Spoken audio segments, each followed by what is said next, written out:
পটুয়াখালী পুরান বাজার খেলার মাঠ ও চরপাড়া খেলার মাঠে শিশু কিশোরদের মাঝে ফুটবল, ক্রিকেট বল ও ব্যাট সহ বিভিন্ন খেলাধুলার সামগ্রী বিতরণ করেছেন পটুয়াখালী ওয়েলফেয়ার ফাউন্ডেশনের চেয়ারম্যান আব্দুল্লাহ আন-নাহিয়ান।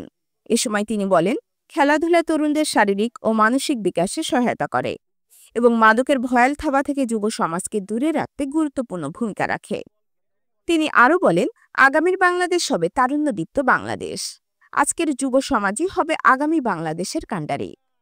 শিক্ষা দীক্ষায় খেলাধুলাই হতে হবে সেরা। একমাত্র খেলাধুলাই পারে যুব সমাজকে মাদক থেকে দূরে রাখতে। ফুটবল নিয়ে আসছি, এটা অরিজিনাল ডিয়ার ফুটবল, কিন্তু এই ফুটবলের সাথে সাথে এই ঘোষণাটা দেই যে তোমাদের ফুটবলের আর কোনো সমস্যা থাকবে না।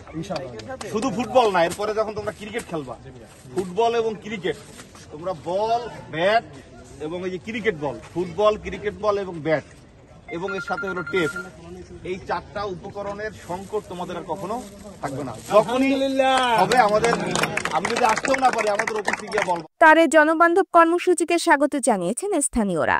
তারা মনে করছেন, এমন উদ্যোগে শিশু কিশোররা খেলাধুলায় আগ্রহী হবে এবং মাদক থেকে দূরে থাকবে।